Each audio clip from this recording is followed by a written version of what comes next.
ये ओलंपिक्स जो हैं ये हर 4 साल में आते हैं और हर बार दिल तोड़ के चले जाते हैं। चीन में लगभग 1,70,000 स्टेडियम, भारत में कितने स्टेडियम? और जिन देशों में महिलाएं खेल नहीं सकती वो मेडल क्या लाएंगे? और हो सकता है गोल्ड भी आ गया हो विनेश फोगट के साथ। कि ओलंपिक से जस्ट पहले वो अपने वीजा के लिए स्ट्रगल कर रही थी। जैसा चल रहा है चलने दो ना, कौन बदले, झंझट कौन उठाए, खतरा कौन ले। हमें पता चलता है हमारे पुराने एथलीट हैं, उनकी भुखमरी की हालत है, कोई अपना घर बेच रहा है, कोई अपने मेडल बेच रहा है। चीन के पास एक सौभाग्य ये है कि उनके पास क्रिकेट नहीं है। और अमेरिका में आप बराक ओबामा की देखिए तो बास्केटबॉल खेलते हुए फोटो आएगी, एक फोटो, और पूरा पश्चिमी मीडिया चुप हो गया। पुतिन की बात कर रहा हूँ। मुझे मालूम है चर्चा लंबी जा रही है, पर 4 साल में दिल सिर्फ तुम्हारा ही नहीं टूटता, मेरा भी टूटता है। तो मैं जरा खुल के बोलना चाहता हूँ इस पर।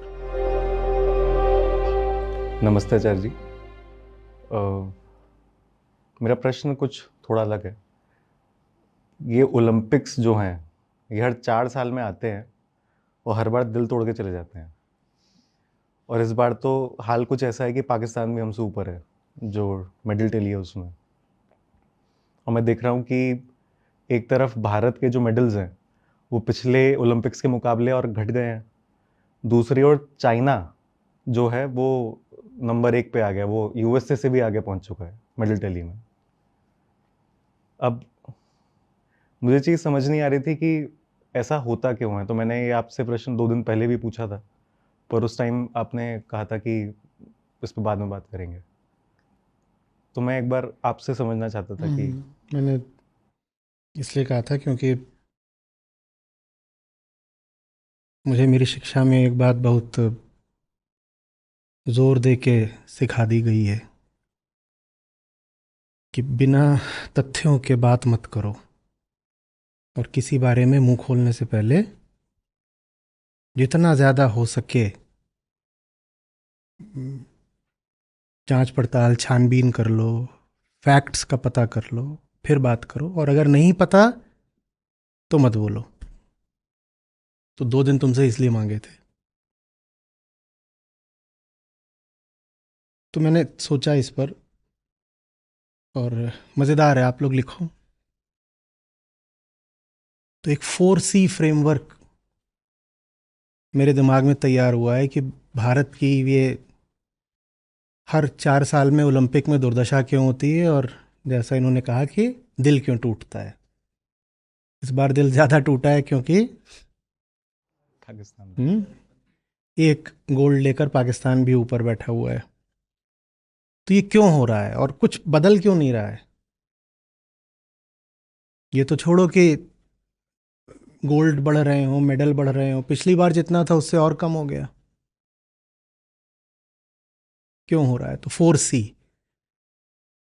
तो इसमें जो पहला C है, हम कारण समझना चाहते हैं कि ओलंपिक्स में क्यों हमारी दुर्दशा है। जो पहला C है कैपिटल। फिर कैपिटल में भी मैंने थोड़ा जांच की। तो 2 तरीके से कैपिटल माने पैसा, निवेश। 2 तरफ से निवेश होता है, पब्लिक और प्राइवेट, माने सरकार के द्वारा और प्राइवेट इंडस्ट्री के द्वारा। आंकड़े लिखते चलिएगा, आपको बड़ा मजा आएगा। भारत और चीन 2 कॉलम्स बना लीजिए। तो कैपिटल में पहली चीज सरकार की कितनी स्पेंडिंग रहती है, माने बजट कितना रहता है। और दूसरी चीज कि जो स्पोर्ट्स इंडस्ट्री ही है पूरी प्राइवेट, मोस्टली प्राइवेट, उसका साइज कितना है। तो जो बजट है वो भारत का है लगभग $400 मिलियन, जो स्पोर्ट्स बजट है। और चीन का है $3.2 बिलियन। ये कितने गुना हो गया? लगभग 8 गुना।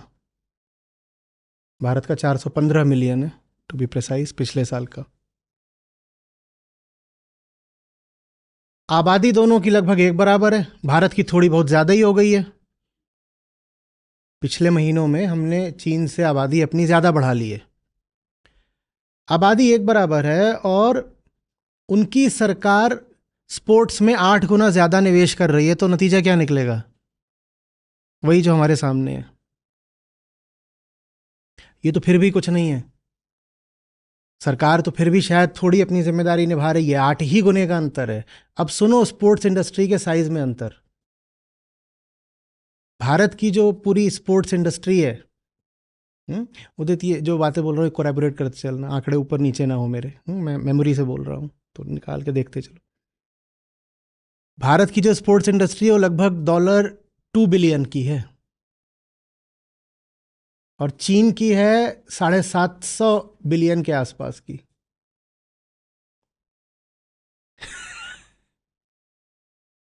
$750 बिलियन के आसपास की चीन की स्पोर्ट्स इंडस्ट्री है, जिसमें दोनों बातें आती हैं, गुड्स एंड सर्विसेज, और उसमें रेंटल्स और बाकी चीज़ें भी शामिल हैं।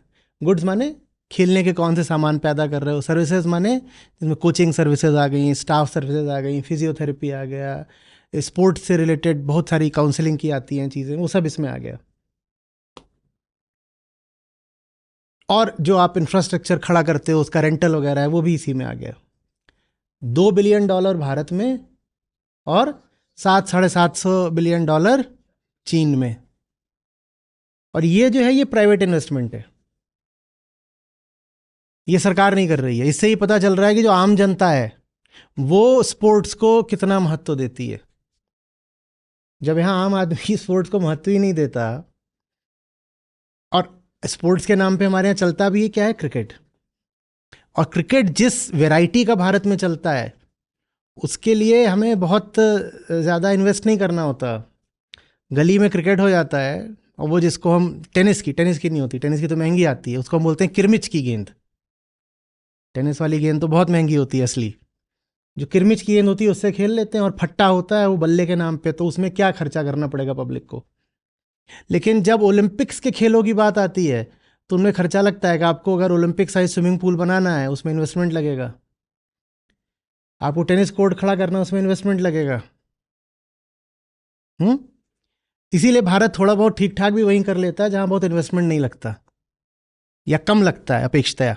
जैसे कि पहलवानी हो गई, बॉक्सिंग हो गई, इनमें हम फिर भी कुछ कर ले जाते हैं। जहां कहीं भी इन्वेस्टमेंट लगना होता है हम हाथ पीछे खींच लेते हैं। क्यों खींच लेते हैं, उसके लिए हम दूसरे सी पर आएंगे। दूसरे सी पर आने से पहले एक आपके लिए शानदार आंकड़ा, भारत नहीं, पहले चीन का बताता हूं। चीन की सरकार ने चीन में लगभग 1,70,000 स्टेडियम तैयार करे हैं। 1,70,000 स्टेडियम। आबादी बराबर है भारत चीन की, बताओ भारत में कितने स्टेडियम? सही जवाब देने वाले को मेरी ओर से ये मिलेगा।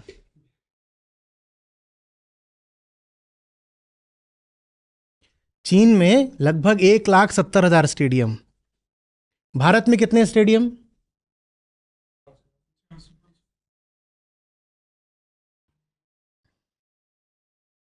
1,000। अभी कहानी पूरी नहीं हुई है साहिबान। चीन के जो स्टेडियम हैं वो सब मल्टी स्पोर्ट स्टेडियम्स हैं, मतलब वहां पर बहुत सारे स्पोर्ट्स हैं जो खेले जा सकते हैं, ऐसा स्टेडियम बनाया जाता है। भारत के जो सबसे बेहतरीन स्टेडियम्स हैं वो ज़्यादातर सिर्फ क्रिकेट को समर्पित हैं। उसमें क्रिकेट के अलावा आप बहुत कुछ नहीं खेल सकते। पिच बड़ा संवेदनशील एरिया होती है ना, आप उसमें और कुछ करोगे पिच खराब हो जाएगी या आउटफील्ड खराब हो जाएगी क्रिकेट की। तो उसमें कुछ अधिक से अधिक करते भी हैं, तो वो जो बाउंड्री पर ऐसे ट्रैक एंड फील्ड के लिए एक ट्रैक बना देते हैं कि इसमें दौड़ लो। इससे ज़्यादा भारत के जो क्रिकेट स्टेडियम्स हैं उनका कोई मल्टीपर्पज़ इस्तेमाल नहीं हो सकता। कुल 1,000 स्टेडियम है हमारे पास, चीन के 1,70,000 स्टेडियम है। अब हमें भी पदक चाहिए और पैसा लगाना पड़ता है। ये एक चॉइस की बात होती है, ये गरीबी की नहीं बात है इतनी, ये एक चॉइस की बात है। चीन ने ये चुनाव करा था। 80 के दशक तक चीन ने कर रखा था कि हम किसी जगह पार्टिसिपेट नहीं करेंगे क्योंकि अभी हमारी तैयारी पूरी नहीं है। बड़ा लंबा अरसा रहा चीन ने किसी भी इंटरनेशनल कंपटीशन में पार्टिसिपेट ही नहीं किया। उन्होंने तैयारी करी, कहे हम तैयार कर रहे हैं। इसको नेशनल फिटनेस प्रोग्राम बोलते हैं। बोलते सिर्फ पदक जीतने के लिए नहीं, हमें अपनी आबादी पूरी फिट चाहिए। और जब वो तैयार हो गए तब 80s में अचानक से वो आए और आते ही उन्होंने बिल्कुल सैलाब की तरह छा गए।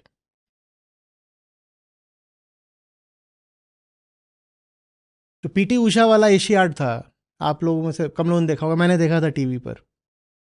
वो मेरे ख्याल से पहला या दूसरा एशियाड था जिसमें चीन ने शिरकत करी थी, जिसमें पीटी उषा ने कई गोल्ड लिए थे। वो पहला या दूसरा एशियन गेम था जिसमें चीन आया था। उससे पहले एशियन गेम्स में बस जापान और कोरिया, इनका दबदबा रहता था। तो चीन ने एक निर्णय लिया, एक फैसला किया कि हमें अपनी आबादी को फिट रखना है और हमें अंतर्राष्ट्रीय प्रतियोगिताओं में अपना दबदबा दिखाना है। तो वो ये कर पाए। इन्वेस्टमेंट ऐसे ही नहीं हो जाता। इन्वेस्टमेंट एक पॉलिसी का नतीजा होता है, एक विचार, एक निर्णय होता है। वो निर्णय हम नहीं कर रहे। क्यों नहीं कर रहे? तो दूसरे सी पर आते हैं, कल्चर। हमारा जो कल्चर है वो संघर्ष का बहुत कम है। हमारा जो कल्चर है वो किसी वजह से सरेंडर का बन गया है। स्पोर्ट्स का तो मतलब ही होता है कि भीतर तुम्हारे प्रतियोगी भाव हो, प्रतिद्वंदिता, प्रतिस्पर्धा का भाव हो, कॉम्पीट करना है, एक कन्फ्लिक्ट, एक स्ट्राइफ को जानबूझ के इनवाइट करना है। मैं उतर रहा हूं रिंग में या अखाड़े में जानते बूझते मुक्के खाने के लिए, खाऊंगा भी मारूंगा भी, मैं उतर रहा हूं। और हम बोल देते हैं, और लगातार ये ओलंपिक्स में, एशियन गेम्स में हमारे पदासीन अधिकारियों का वक्तव्य रहता है, we respect the spirit of participation, victory and loss are part of the game, we went there to participate. और इस जैसा निकम्मा वक्तव्य कोई हो सकता है क्या? हम कहते हैं कि देखो, ये तो जीतना हारना है तो बच्चे होते हैं जो इन बातों की बहुत परवाह करते हैं। खेल में जीतना हारना कोई बात होती है? हमारा भाव तो यह है कि जाओ और पार्टिसिपेट करो, हम सब भाई भाई हैं, हम तो विश्व बंधुत्व दिखाने आए हैं ओलंपिक्स में। हम लड़ाई झगड़े में यकीन नहीं करते, हम तो बहुत शांतिप्रिय लोग हैं। इसीलिए भारत के जो पदक आते भी हैं, देखो कहां से आते हैं, वहां से आते हैं जहां सरेंडर का भाव जरा कम है, जहां पर भिड़ जाने को बहुत बुरा नहीं माना जाता, जहां रीढ़ सीधी रखने को बुरा नहीं माना जाता। भारत के पदक ज्यादा वहां से आते हैं। आप हॉकी पे कह रहे हैं इतने सारे हमने पदक जीते, बहुत सारे गोल्ड जीते, बहुत पहले की बात है वो जब जीते थे। अभी ताज़ा हमने 2 कांस्य पदक भी जीते हॉकी में। हॉकी में आधे खिलाड़ी पंजाब के होते हैं, कुछ हरियाणा के होते हैं। वेट लिफ्टिंग, बॉक्सिंग, ये ज़्यादातर कहाँ से आते हैं? यहां तक कि इस बार जो महिला शूटर हैं जो पदक लेके आई हैं, वो भी किधर से हैं? ये वो जगहें हैं भारत में जहां सरेंडर बहुत अच्छी वैल्यू नहीं मानी जाती, क्योंकि ये सीमावर्ती इलाके रहे हैं ना सदा से भारत के। तो जब भी आक्रमण हुआ तो इन लोगों ने झेला है, संघर्ष किया है, जवाब दिया है, लड़े हैं। तो आज भी उनमें लड़ने की स्पिरिट बाकी है। पर बाकी पूरे भारत में मैं देखो नहीं कहना, जो मैं बोलना चाहता हूं वो समझना, मेरी बातों को तोड़ मरोड़ के मत समझना। मैं किस भाव से कह रहा हूं ये देखो। लेकिन बाकी हमारे यहां पर ये बहुत बड़ी चीज बन गई है। ये क्या है? तुम ये करके मेडल लाओगे, या ये करके मेडल लाया जाता है? मेडल कैसे आता है? ये करके। हम ये बहुत हो गए हैं। और जहां जहां ये भाव जितना गहरा है, वहां से तुम मेडल की तो उम्मीद ही छोड़ दो। और जहां ये भाव जितना गहरा है, वहां तुम पाओगे कि वहां से फिर जितने भी ऐसे क्षेत्र हैं जहां पर शारीरिक दमखम की जरूरत पड़ती है, वहां भी कम लोग जाते हैं। सेना में भी तुम देखो, खासकर थल सेना में, आर्मी में सबसे ज्यादा कहां से तुम पाओगे लोगों को? पंजाब, हरियाणा, राजस्थान, पश्चिमी उत्तर प्रदेश होते हैं, मानता हूं बिल्कुल। पूर्वी उत्तर प्रदेश से भी होते हैं, बिहार से भी होते हैं। पर पंजाब में तो हर गांव से होते हैं। पूर्वी उत्तर प्रदेश से भी होते हैं, मध्य प्रदेश से भी होते हैं, बिहार से भी होते हैं सेना में। पर पंजाब में तो हर गांव से होते हैं। और फिर मेडल भी उधर से ही आते हैं, जहां जज्बा ये हो कि संघर्ष करना है। हमने तो संस्कृति का मतलब ही क्या बना दिया, कल्चर, संस्कृति, हमने उसका मतलब ही क्या बना दिया, जी जी जी जी समर्पण है, जी समर्पण है। जब तक संस्कृति का मतलब समर्पण रहेगा, संघर्ष नहीं, तब तक मेडल लाना थोड़ा मुश्किल पड़ेगा। यहां तो सेकंड के 10वें हिस्से के लिए जूझना पड़ता है ना। समर्पण तो थोड़ी हो जाएगा कि आकर के ईश्वर हमें बचा लेगा या जिता देगा, ऐसा होता है क्या?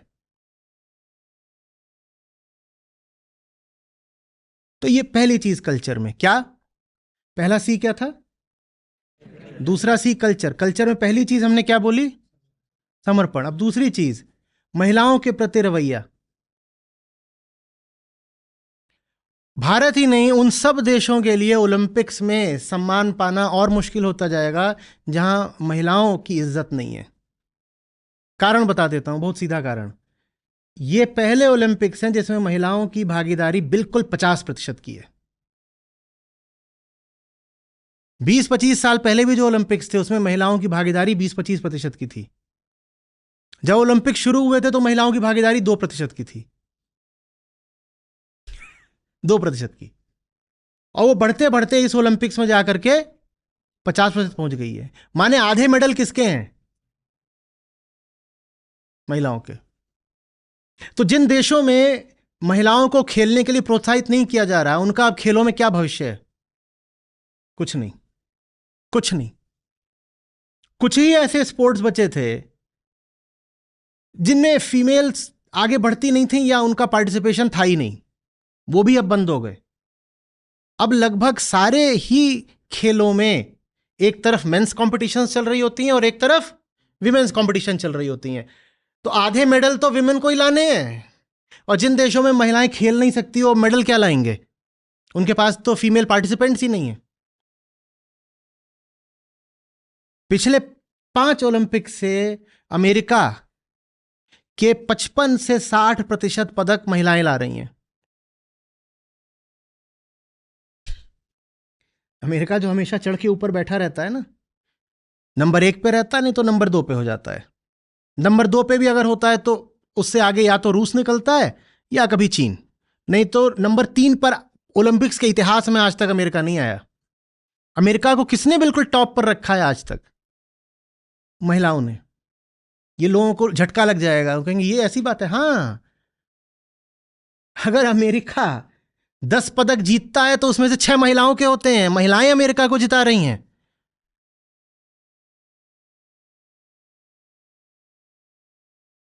पता करिएगा इस बार कि जिम्नास्टिक्स में किसका दबदबा रहा है, किसको गोट माना गया है।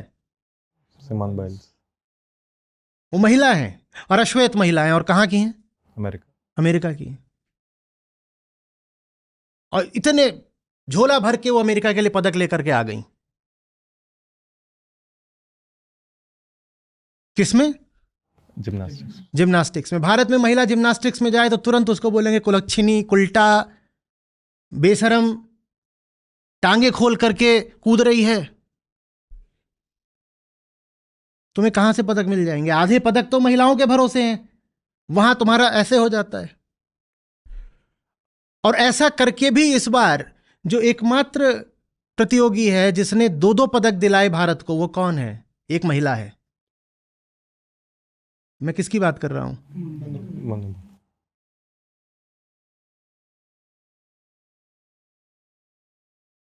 और हो सकता है गोल्ड भी आ गया होता विनेश फोगट के साथ, अगर किस्मत थोड़ा साथ दे देती तो वो भी हो गया होता।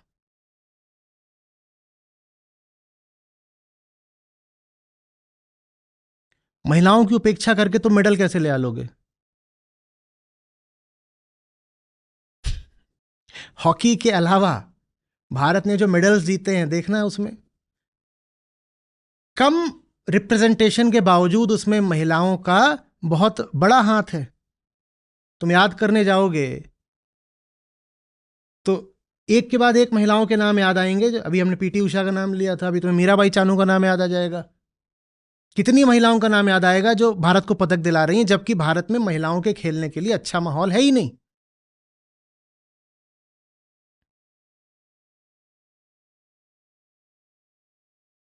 समझ में आ रही बात ये? और चीन के भी पदकों में जाकर देख लो कि इस बार महिलाओं ने कितने दिलाए हैं। ये छोटी बात नहीं है, 50% मामला यही है। अगर 100% की समस्या है तो उसमें 50% तो यही है।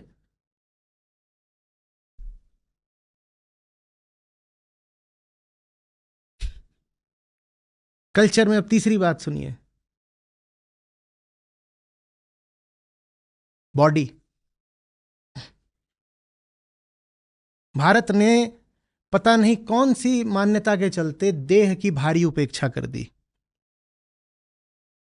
और जब तुम देह को ही नहीं सम्मान दोगे तो मेडल कहां से लाओगे? ये कल्चर का तीसरा पॉइंट है, देह, बॉडी। भारत में आप अगर शरीर बना रहे हो तो अभी भी जो पुराने किस्म की मान्यता वाले बहुत सारे लोग हैं, वो कहेंगे अरे देह में क्या रखा है, शरीर तो नश्वर है, क्या तन मांझता रे मिट्टी में मिल जाना। संतों ने बहुत ऊंची बात कही थी, पर इसलिए थोड़ी कही थी कि तुम व्यायाम ना करो और पड़े रहो खा पी के पकौड़ा तान के। ना कर काया पे अभिमान। जिसको देख हर समय देखो शरीर बनाए पे लगे, वो खा, जो शरीर बनाएगा वो खाएगा भी, जो खाए उसको बोलो ये देखो छाती का बोझ हर समय खाता रहता है। न्यूट्रिशन की हालत ये है, जरा दिल पे ऐसे हाथ रखिए फिर बताऊंगा, नहीं दिल ऐसे उचक के बाहर आ जाएगा। आप जिसको हेल्दी फूड कह सकते हो, सिर्फ ये नहीं कि इतना है कि सरवाइव कर जाओगे, आप जिसको हेल्दी फूड कह सकते हो, भारत में सिर्फ 25% लोगों को मिलता है, ये आंकड़ा है। और आप जिसको हेल्दी फूड कहोगे, जिसको खाकर आप सिर्फ चलोगे नहीं, स्वस्थ मजबूत तंदुरुस्त रहोगे, वो चीन में 90% लोगों को मिलता है। अब बताओ मेडल कौन लाएगा?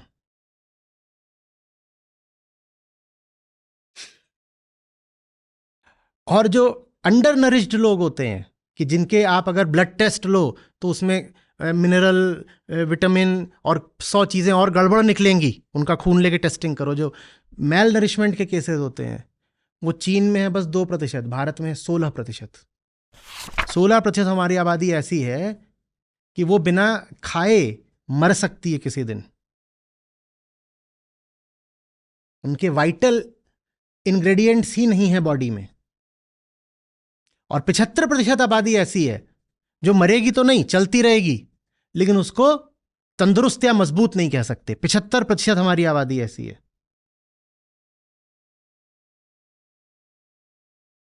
ये मेडल ले आएंगे हम। और क्यों? इसलिए नहीं कि हम गरीब हैं। 75% भारत इतना नहीं गरीब है आज कि वो अपने आप को समुचित पोषण न दे सके। बात किसकी है? कल्चर, संस्कृति की। महिलाओं में अनीमिया के सबसे ज्यादा मामले कहां हैं? भारत में है। दुनिया की हार्ट अटैक कैपिटल क्या? भारत है। मधुमेह भारत है। कितने तरीके की डेफिशिएंसीज, फूड डेफिशिएंसीज सबसे ज्यादा कहां है? भारत में।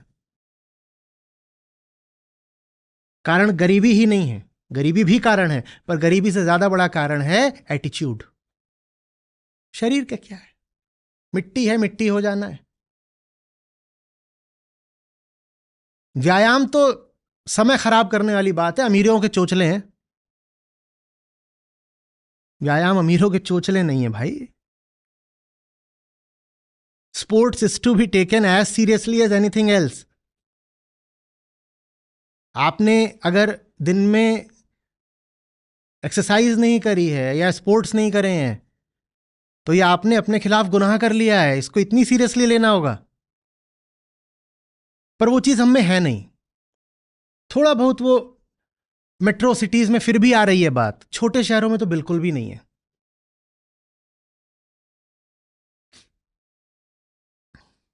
लास्ट प्रायोरिटी दी जाती, जब सब कुछ कर लिया, जिंदगी सेट चल रही है, सारे काम निपटा लिए, हाँ तो ठीक है 15 मिनट जा करके जिम में ऐसे ऐसे अपना थोड़ा कराओ, बस यही है जिमिंग।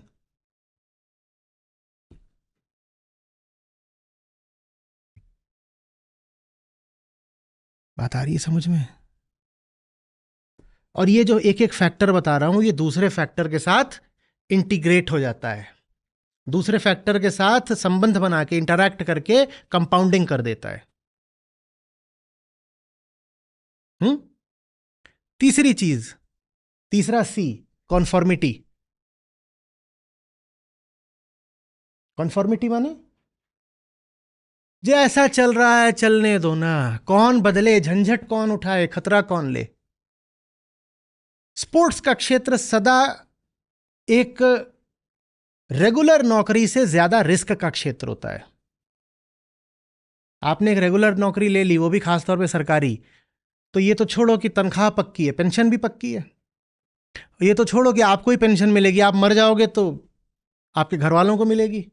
वहां सब कुछ तय होता है। स्पोर्ट्स में अनसर्टेनिटी तो देखो हमेशा रहती है। जीतते जीतते हार सकते हो, पता नहीं स्पॉन्सर मिला कि नहीं मिला।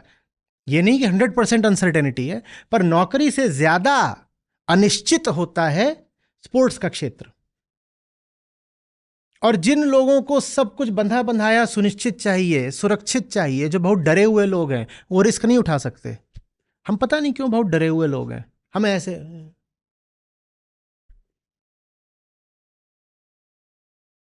रिस्क आदमी तभी उठा सकता है जब वो कहता है जो होगा देखा जाएगा, कैरियर बनेगा तो बनेगा, नहीं तो देख लेंगे, कुछ और कर लेंगे। भाई मुझे प्यार है खेलने से, तो इससे क्या मिलेगा तुझे आगे? भाई कुछ मिलेगा तो मिलेगा, नहीं मिलेगा तो देख लेंगे। जिनमें ये एटीट्यूड होता है ना, वो आगे निकल पाते हैं। जानते हो, एक ये रोचक तथ्य है, अंडर 14 अंडर 16 में भारत का प्रदर्शन फिर भी ठीक रहता है। अंडर 14 में, अंडर 16, अंडर 18 में भी, अलग अलग स्पोर्ट्स में होता है, कहीं अंडर 17 भी होता है, ऐसे भी अलग अलग जगह होता है, अंडर 19 भी। इनमें भारत का फिर भी ठीक रहता है, हर स्पोर्ट में, चाहे वो टेनिस हो, स्विमिंग हो, रेसलिंग हो। अगर तुम देखोगे सीनियर्स, तो सीनियर से बेहतर परफॉर्म कर रहे होते हैं जूनियर्स। तो कोचेस से जब मिलता हूं, बात होती है, पूछता हूं क्या हो जाता है, बोलते हैं ये जैसे ही बड़े होने लगते हैं वैसे ही इनके ऊपर इनके घर वाले माँ बाप प्रेशर डालना शुरू कर देते हैं, इनका खेलना वेलना छुड़वाते हैं और कहते हैं कि जरा कैरियर पे ध्यान दे, रोजी रोटी पे ध्यान दे। तो मैंने कहा अच्छा, सबका छुड़वा दिया, तो फिर ये बच्चे जो हैं, ये जो खेल रहे हैं अभी, ये कहाँ से आए? मेरे स्क्वॉश के कोच थे, मैंने उनसे बात करी थी, ये क्यों हैं, फिर ये क्यों खेल रहे हैं? बोले ये इसलिए खेल रहे हैं, और इन्होंने स्क्वॉश भी इसीलिए चुना है क्योंकि भारत में स्क्वॉश खेला नहीं जाता। मैं कहा इसका क्या मतलब है कि ये स्क्वॉश इसलिए खेल रहे हैं क्योंकि स्क्वॉश खेला नहीं जाता, इसका क्या मतलब है? बोले चूंकि खेला नहीं जाता तो ये लोग इंडिया टॉप 100 में आ जाएंगे जूनियर कैटेगरी में। चूंकि इंडिया में स्क्वॉश इतना खेला नहीं जाता, तो ये जो बच्चे खेल रहे हैं ये आसानी से इंडिया में जूनियर में टॉप 100 में आ जाएंगे। मैंने कहा तो? बोले इससे इनको स्पोर्ट्स कोटा में एडमिशन मिल जाएगा, इनके माँ बाप इन्हें इसलिए खिला रहे हैं। इनके माँ बाप इनको स्क्वॉश इसलिए नहीं खिला रहे कि ये बड़े होकर स्क्वॉश के खिलाड़ी बने, इनके माँ बाप इनको स्क्वॉश इसलिए खिला रहे हैं ताकि इनको फिर स्क्वॉश के माध्यम से किसी अच्छी यूनिवर्सिटी में स्पोर्ट्स कोटा में एडमिशन मिल जाए और फिर ये वहां जाके पढ़ के कोई जॉब ले लें। स्पोर्ट्स स्क्वॉश की जॉब नहीं, regular job, regular clerical managerial job.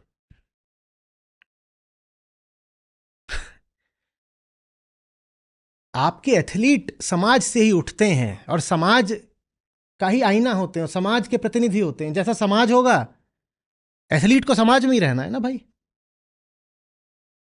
हमें पता चलता है हमारे पुराने एथलीट हैं, उनकी भुखमरी की हालत है, कोई अपना घर बेच रहा है, कोई अपने मेडल बेच रहा है। कोई माँ बाप फिर क्यों चाहेगा कि उसके बच्चे स्पोर्ट्स में आगे बढ़ें? तभी चाह सकता है जब वो कहे कुछ नहीं, रब राखा, हो जाएगा, देखा जाएगा, पहले जो हुआ सो हुआ, हम नई कहानी लिखेंगे। ये नई कहानी लिखने का भाव हम में आ नहीं पा रहा है। हम अतीत से बहुत बंधे हुए हैं, हम बहुत ज्यादा अपनी परंपराओं और अपने डरों से बंधे हुए हैं।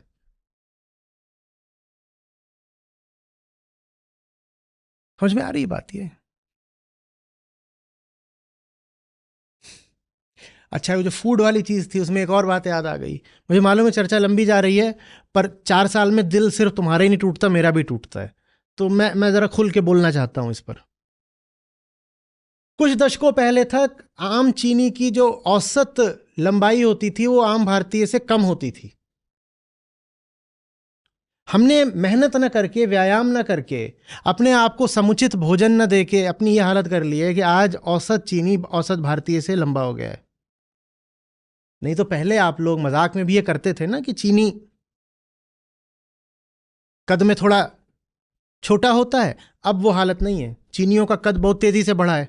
अच्छा खाना पीना खाओगे, व्यायाम करोगे तो कद बढ़ता है। उनका बढ़ गया।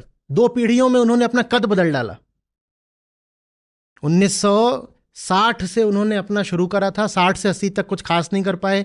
60 से 80 तक तो वो प्रायोगिक तौर पर करते रहे, जिसमें उनके यहाँ भुखमरी भी पड़ी, लाखों जानें भी गईं, वो सब हुआ।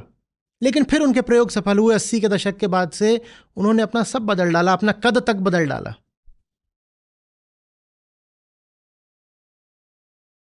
कैपिटल, कल्चर, कॉन्फॉर्मिटी, और चौथा सी ऐसा है जो थोड़ा सा आपके अब लिटरली छक्के छुड़ा देगा, क्रिकेट। छक्के छूटे। भारत के ओलंपिक्स में मेडल क्यों नहीं आते? बहुत बड़ा कारण है क्रिकेट। हमने कहा भारत के कुल तो 1000 स्टेडियम हैं, वो भी ज्यादातर किसको समर्पित हैं? हमने कहा भारत की $2 बिलियन की तो स्पोर्टिंग इंडस्ट्री है, वो भी 87% किसको समर्पित है? क्रिकेट को।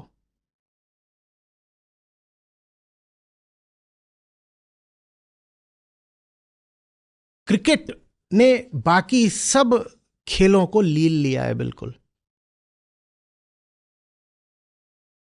चीन के पास एक सौभाग्य यह है कि उनके पास क्रिकेट नहीं है।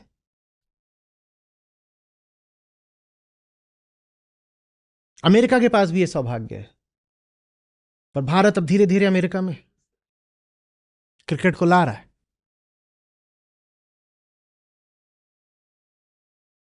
और आईपीएल छोटी चीज नहीं है। चीन ने जो काम ओलंपिक्स में करके दिखाया है, भारत ने वो काम आईपीएल में करके दिखाया है। आईपीएल की ब्रांड वैल्यू दुनिया में सबसे महंगे स्पोर्टिंग ब्रांड्स में से है। हमने स्पोर्टिंग बजट, हमने भारत के बजट की बात करी, स्पोर्ट्स बजट की, क्या बोला? मिलियन में था ना, 415 मिलियन। और आईपीएल की जो सिर्फ ब्रॉडकास्टिंग राइट्स होती हैं वो बिलियन में होती हैं। भारत के खेल बजट से एक तरह से ज्यादा महंगी होती हैं। पूरे भारत देश के पूरे खेल बजट से ज्यादा महंगा है वो आईपीएल को। अब मेडल आएगा क्या? और क्रिकेट ओलंपिक में घुसने नहीं दिया जाता। वो कहते हैं हटाओ, ये कोई खेल है, इसको हम, ये तुम्हारे खेल की दुनिया में इज्जत है। ओलंपिक्स में वो खिलाते ही नहीं क्रिकेट, बोलते ये हम खेल जैसा खेल होना चाहिए। एक भाग रहा है, एक लकड़ी लेके खड़ा है और 10 जेब में हाथ डाल के खड़े हैं, इसको हम खेल मानते ही नहीं।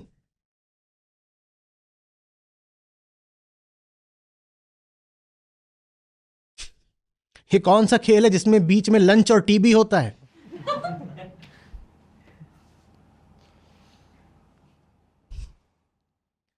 एक पार्टी जैसी चीज हो सकती है, लंच चल रहा है, टी चल रहा है, इसे स्पोर्ट हम मानते ही नहीं, वो लगते ही नहीं उसे ओलंपिक्स में। एशियन गेम्स तक में बहुत कोशिश की जा रही है कि इसको रखो रखो, बात बनते बनते रह जाती है, कभी रख लेते हैं। कॉमनवेल्थ तक में तकलीफ आई थी क्रिकेट को रखने में, पर कॉमनवेल्थ में फिर भी चल गया क्योंकि उसमें इंग्लैंड है, ऑस्ट्रेलिया है, वही हैं देश जो सब ब्रिटेन वाले हैं, तो वहां फिर भी।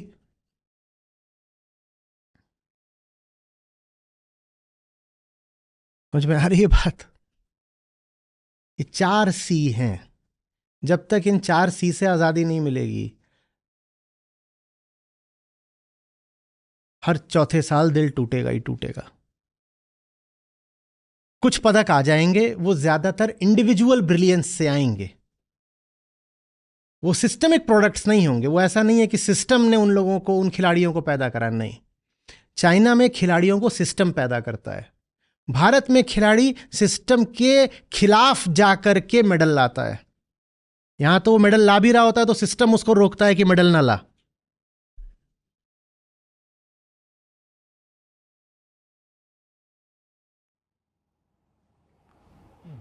इस बात पर मुझे एक एग्जाम्पल याद आ रहा है, अभिनव बिंद्रा जी, जिन्होंने गोल्ड मेडल जीता था भारत के लिए शूटिंग में। तो उनकी बायोग्राफी है, ऑटोबायोग्राफी है, अ शॉर्टेड हिस्ट्री। तो उसमें ये बात लिखते हैं कि उनकी सक्सेस के पीछे सबसे बड़ा हाथ है उनकी अपनी पर्सनल शूटिंग रेंज का, क्योंकि जिस प्रिसिशन पे उन्हें प्रैक्टिस की ज़रूरत थी वो कर सकते थे ना, अवेलेबल थी, बाकियों को वो अवेलेबल नहीं थी। यहाँ माँ बाप कहते हैं तुम बताओ, लड़की है तो दहेज के लिए जितना देना होगा दे देंगे, लड़का है तो कोचिंग के लिए इतना देना होगा दे देंगे। यही वो बोल दे खेलने के लिए चाहिए। खेलोगे कूदोगे तो होगे खराब, अब पढ़ोगे लिखोगे तो बनोगे नवाब। कुछ नहीं देंगे उसको।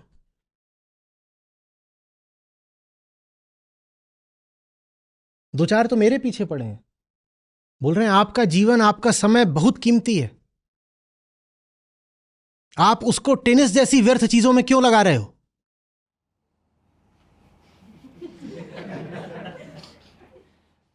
ये जो हफ्ते में एक आध दो दिन आप जाके वहां 2 घंटा खेल आते हो, आपको नहीं लगता ये आपके अमूल्य समय की बर्बादी है? इतनी देर में आप सेशन ले लेते।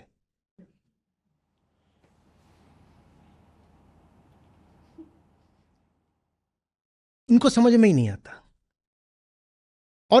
और हाँ, जो कल्चर वाली बात थी, मैंने अपने टेनिस की बात करी तो वहां से बताता हूं। डिसरिस्पेक्ट बहुत है खेल के लिए, बहुत है। आप खेल रहे हो कोर्ट पर, लोग आकर के बगल में बात करना शुरू कर देंगे, उनको समझ में नहीं आता, नहीं कर सकते।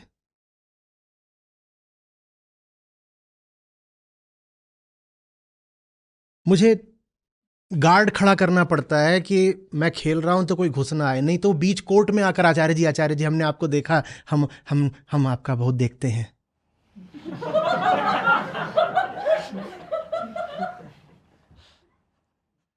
आचार्य जी मैच पॉइंट सेव करने के लिए खड़े हुए थे।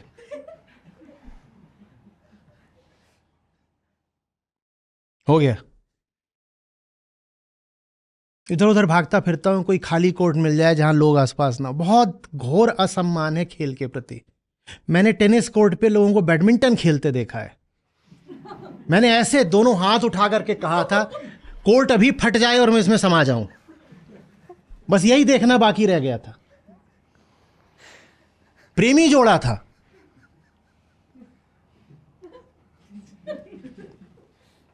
वो उसको शटल कॉक खिलाने लाया था, दोनों टेनिस कोर्ट पे खड़े हो गए बैडमिंटन खेल रहे हैं।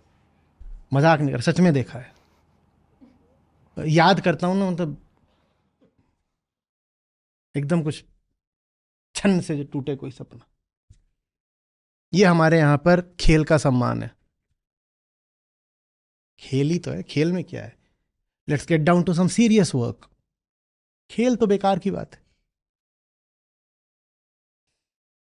चाइना ने सिर्फ मेडल लाने का प्रोजेक्ट नहीं शुरू करा था, फिर बता रहा हूं उसका क्या नाम है, फिटनेस प्रोग्राम है वो। फिटनेस, अरे हमें अपने पूरी आबादी की फिटनेस ठीक करनी है, इसी से ये बेहतर जीवन जिएंगे, इसी से ज़्यादा प्रोडक्टिव होंगे, इसी से ये मानसिक तौर पर भी ज़्यादा सक्षम हो पाएंगे। खेल सिर्फ कोई दौड़ना भागना थोड़ी होता है, वो आपको एक बेहतर इंसान बनाता है और उसके बिना आप नहीं बन सकते, और उसके कारण एवोल्यूशनरी हैं। आप अभी ताजे ताजे जंगल से निकले हो, और जंगल में आप दिन रात क्या किया करते थे? जंगल में आप दिन भर दौड़ते भागते थे। तो ये जो शरीर है ये चाहता है कि ये दौड़े भागे भाई। जंगल में जो बुढ़ा भी हो गया था वो भी दिन रात दौड़ता भागता था, नहीं तो खाने को नहीं पाएगा।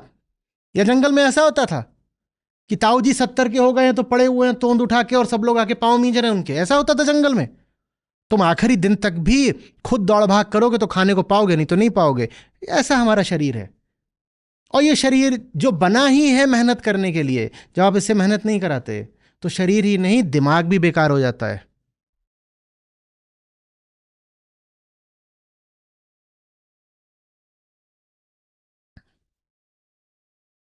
अपने साथ जो मुझे एक बड़ी से बड़ी शिकायत है वो ये है कि मुझे कुछ किलो हैं वजन के, वो कम करने हैं, वो हो क्यों नहीं रहे? ऐसा नहीं कि हो नहीं जाते, और फिर गड़बड़ हो जाती है।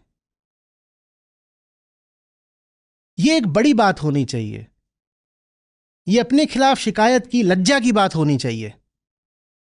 इतनी बड़ी बड़ी तोंद लेके बैठे हैं, लाज नहीं आ रही? अपने आप को रिस्पेक्टेबल इज्जतदार बोल रहे हो।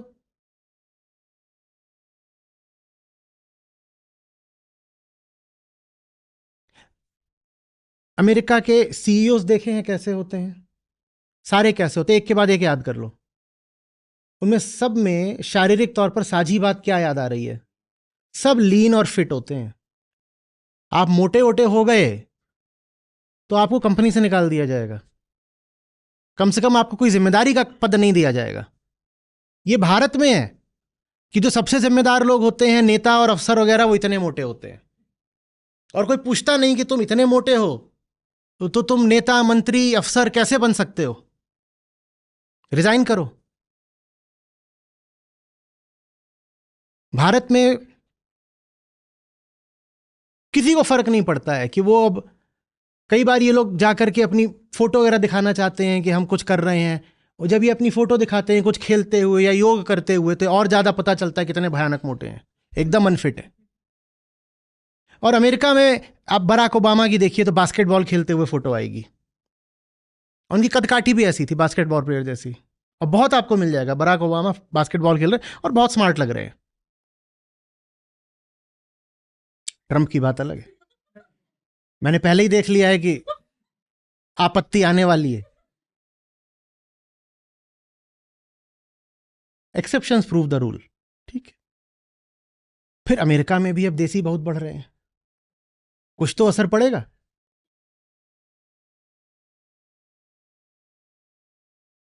पुतिन क्या रहे हैं अपने समय में? एथलीट। एथलीट तो रही है। क्या करते थे वो? क्या खेलते थे? चेस। ये मंच फटना चाहिए, मुझे अभी जाना है। ताइक्वांडो या judo, martial arts. Martial art specialist. जब यूक्रेन युद्ध शुरू हुआ तो मीडिया ने, पश्चिमी मीडिया ने खूब कयास लगाया, बोले इनको कैंसर हो गया है, ये मरेंगे, ये होगा वो होगा, खूब था। आप 2 साल पहले की आज से रिपोर्ट देखिएगा तो उसने सारे स्पेकुलेशन यही था कि ये तो आदमी कैंसर की लास्ट स्टेज पे मरने वाला है। पुतिन ने उसका जवाब कैसे दिया? एक शर्टलेस फोटो पब्लिश करा के, बस ऐसे staring at the entire west, मैं मर रहा हूं, ये जवाब था उनका। एक फोटो और पूरा पश्चिमी मीडिया चुप हो गया। और वो आदमी को ये नहीं है कि 30 साल का है, भारत के हिसाब से वो आदमी बहुत बुढ़ा है, पर आप उसका शरीर देखिए। पुतिन की बात कर रहा हूं। और फिर हमारे नेताओं का शरीर देखिए, कई तो ऐसे हैं, आपको वीडियो मिलेंगे, तस्वीरें मिलेंगी, मंच पे चल रहे हैं, लुढ़क गए, एक आध दो मंच तोड़ चुके हैं। और ये नहीं कि सिर्फ वो नेता हैं, जो पदासीन नेता हैं, इन देयर टेन्योर उन्होंने ये करा है। कईयों के साथ विदेश में ये हो चुका है कि जा रहे हैं वो गिर पड़े।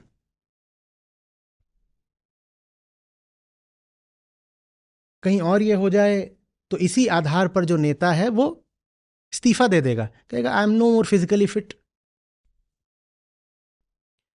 अब से जब किसी इंसान को देखो, और सबसे पहले उस इंसान को जो आईने में दिखाई देता है, सबसे पहले बहुत चीजों पर उसका मूल्यांकन करा जाता है, असेसमेंट करा जाता है, पर एक उसमें फैक्टर ये भी रखो कि वो फिट कितना है। जब भी किसी इंसान को देखो, जज तो हम सभी करते हैं, कितना भी बोलो डोंट जज, पर जज तो करते ही हो ना।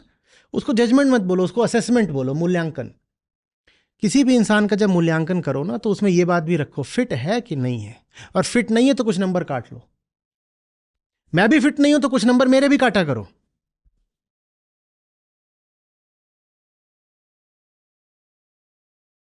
जो ही फिट ना दिखे, और सबसे पहले तो खुद को आईने में देखो। बहुत सारे कपड़े पहन के नहीं, कोट पैंट पहन के असलियत छुप जाती है। नंगे होके जरा खड़ा हुआ करो, आईने के सामने कह रहा हूं। बहुत बचा के बोलना पड़ता है, शॉर्ट्स का जमाना है, इतना सा निकालते हैं।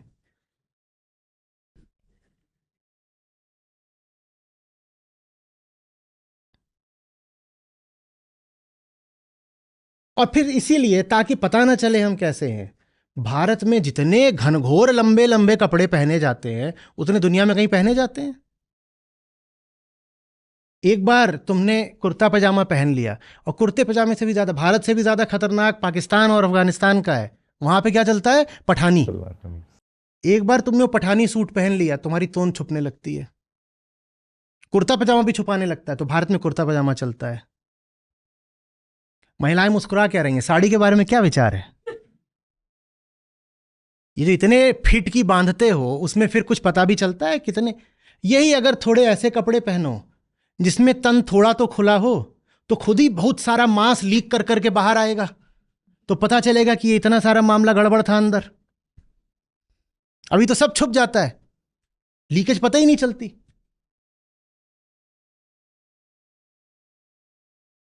साड़ी के भीतर 3 टायर हैं, 1 2 3। जैसे रेलवे का 3 टायर कोच।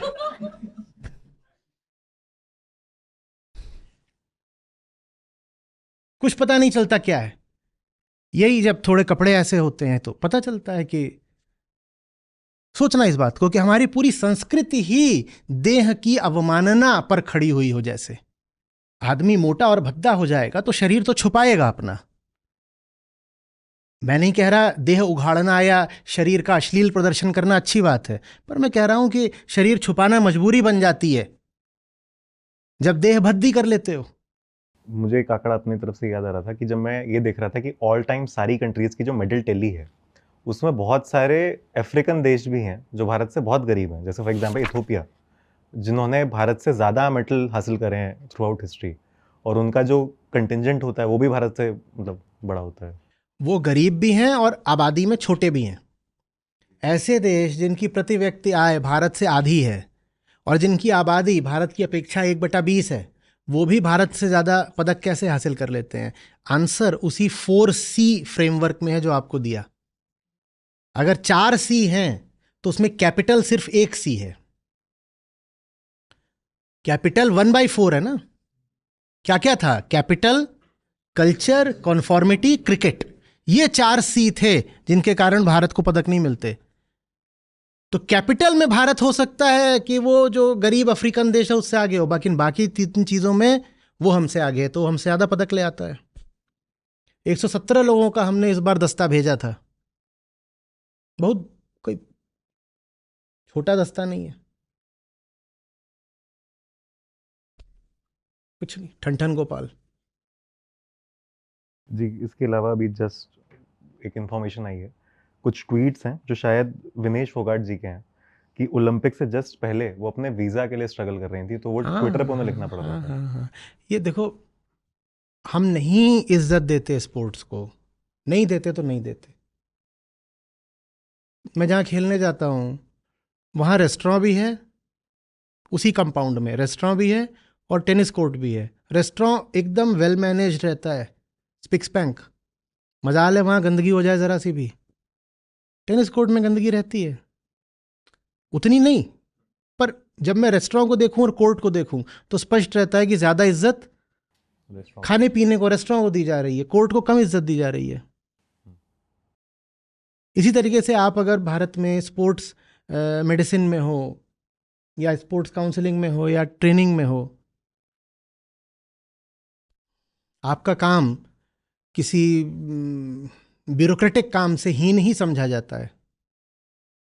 आप बोलो कि मैं एक स्पोर्ट्स कोच हूं, और कोई दूसरा बंदा कोई बहुत साधारण सी सरकारी नौकरी कर रहा होगा या हो सकता है प्राइवेट, तो उसको लगेगा कि उसका काम बेहतर है और कोच का काम इंफीरियर है। इज्जत नहीं है हमारे मन में स्पोर्ट्स के लिए और स्पोर्ट्स पर्सन्स के लिए। कल्चर की बात है, संस्कृति। हमारी जो संस्कृति है ना, वो बहुत कुछ गलत तत्व लेकर चल रही है, और खेद की बात यह है कि हम उन गलत तत्वों को छोड़ना भी नहीं चाहते। हम उनको पकड़े रहना चाहते हैं सांस्कृतिक गौरव के नाम पर, और जब तक सांस्कृतिक गौरव के नाम पर तुम संस्कृति की गलतियों को भी नहीं छोड़ोगे, तब तक भूल जाओ कि कोई तरक्की होने वाली है। बार बार ये बोल दोगे कुछ मेडल तो आ गए ना, कोई तो ले आया ना, कुछ तो हो गया ना। ये जो 2 चीजें हैं ना, सांस्कृतिक गौरव और राष्ट्रवाद, ये दोनों मिलकर हमें सच्चाई देखने नहीं देते। अभी भी बहुत कम ईमानदारी से एक अंतर अवलोकन होगा, चिंतन मनन होगा, इंट्रोस्पेक्शन कि सचमुच क्या हो रहा है। अभी क्या हो जाएगा, अभी हो जाएगा कि 5-7 मेडल तो आ ही गए हैं, तो इन्हीं 5-7 मेडल को जीतने वाले लोगों के यशोगान में पूरा देश धुत हो जाएगा। कोई ये नहीं पूछेगा कि इतना बड़ा देश और कभी कोई गोल्ड नहीं, कभी बस एक गोल्ड। जितने तुमने कुल मेडल जीते हैं उससे 15-20 गुना तो चीन ने सिर्फ गोल्ड जीते हैं। जितने तुमने कुल मिला के मेडल जीते हैं उससे लगभग 20 गुना चीन ने सिर्फ गोल्ड जीते हैं। ये सवाल नहीं पूछेंगे, हम चालू हो जाएंगे कि ये एथलीट है, ये इतना लाया, इसको इतने पैसे दे दो, इसको ये। उस एथलीट से पूछो ना वो बेचारा कैसे लाया है। आज जो लोग उसको मंचों पे बुलाकर उसके साथ फोटो खिंचा रहे हैं, नेता वगैरह, यही लोग हैं जिनकी वजह से अगर वो ब्रॉन्ज लाया है तो गोल्ड लाने से चूक गया है। समझ रहे हो बात को? लेकिन जब उसका कोई भी मेडल आ जाता है, चाहे ब्रॉन्ज ही आ गया हो, तो उसको ऐसे दिखाया जाता है कि जैसे सब सिस्टम ने और नेताओं ने मिलकर के वो ब्रॉन्ज मेडल हासिल किया है। ये बिल्कुल झूठी बात है ना। सही बात तो ये है कि अगर सिस्टम ने उसको जरा भी सहारा दिया होता तो वो व्यक्ति शायद पोडियम पे गोल्ड पे खड़ा होता। लेकिन हम सिस्टम से, नेताओं से और सबसे ज्यादा अपने आप से, अपने कल्चर, अपनी संस्कृति से हम जवाब नहीं मांगते कि हम कैसे लोग हैं। दिल हमारा, तुम कहते हो हर चौथे साल टूट जाता है, लेकिन होश हमको फिर भी नहीं आता है। हम यही कहते रहेंगे कि नहीं नहीं नहीं।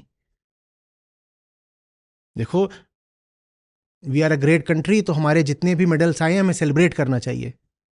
मैं भी कहता हूं सेलिब्रेट करो जितने आए हैं, पर फिर उनका शोक भी मनाओ जो नहीं आए हैं, जिन्हें आना चाहिए था पर नहीं आए। मैं उनका शोक भी मनाना चाहता हूं। या कैसे अंधा हो जाऊं उनके प्रति?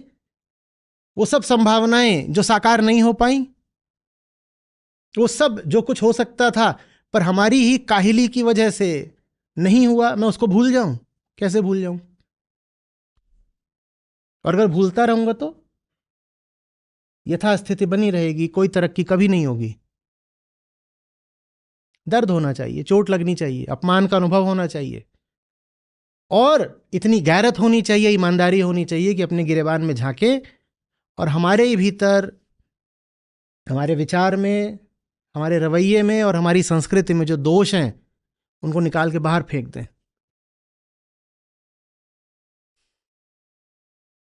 देखते हैं 4 साल बाद अब फिर क्या होता है। पिछले ओलंपिक्स में भी हमने बात करी थी, देखो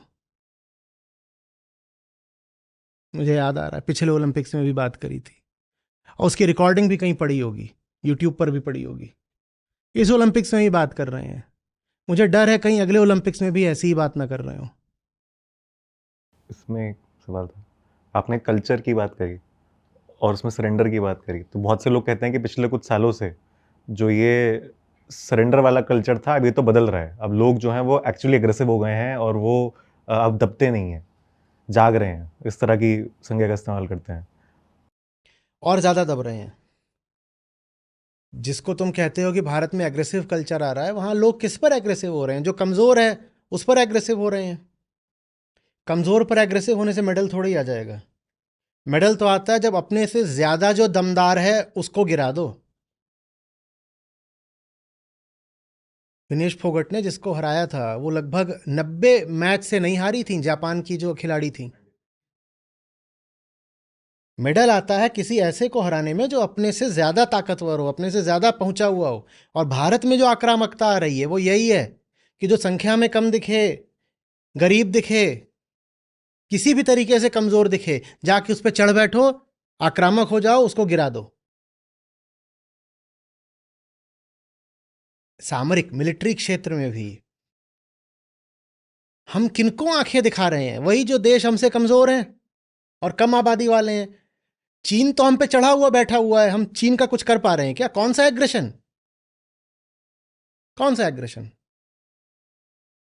कहां एग्रेशन है हम में?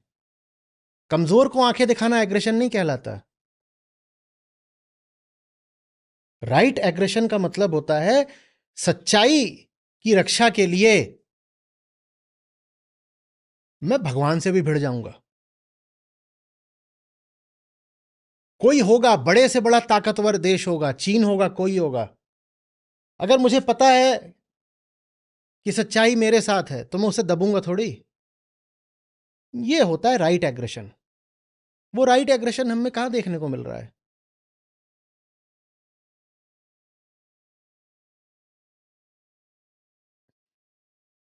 और जहां तक कमजोर को दबाने की बात है, वो कोई नई चीज नहीं हो गई हमारी संस्कृति में, बहुत पहले से थी। जो हमारी संस्कृति में कुछ काले और विषैले तत्व हैं, उनमें एक ये भी है, कमजोर को दबाओ, चाहे जाति के नाम पर, चाहे लिंग के नाम पर, और चाहे धन के नाम पर। भेदभाव तो है, वो चीज तुम हमेशा से करते आए हैं। तो आज तुम खुलेआम दबा रहे हो, दबाते तो तुम पहले भी थे। पहले खुलेआम इतना नहीं दबाते थे, आज खुलेआम दबा रहे हो। सिर्फ इसलिए कि कोई चीज परंपरा से चली आ रही है, वो ठीक थोड़ी हो जाती है। परंपरा इंसान के हाथ की बात होती है, उसको सुधारते रहना चाहिए। परंपरा सनातन नहीं होती। लोग बोलते हैं सनातन संस्कृति, कोई संस्कृति सनातन नहीं होती, कोई परंपरा सनातन नहीं होती। ये सब बदलने वाली चीजें होती हैं, इन्हें बदला जाना चाहिए, तभी तो सुधरेंगी।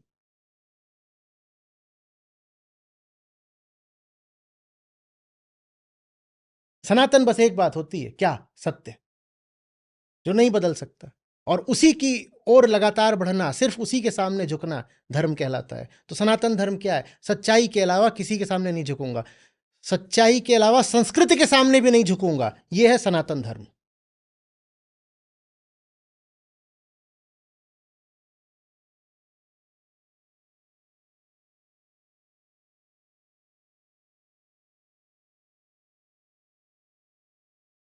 कल ही आखिरी दिन है ना ओलंपिक्स जी, क्लोजिंग सेरेमनी। बस, टाटा, सी यू आफ्टर 4 years।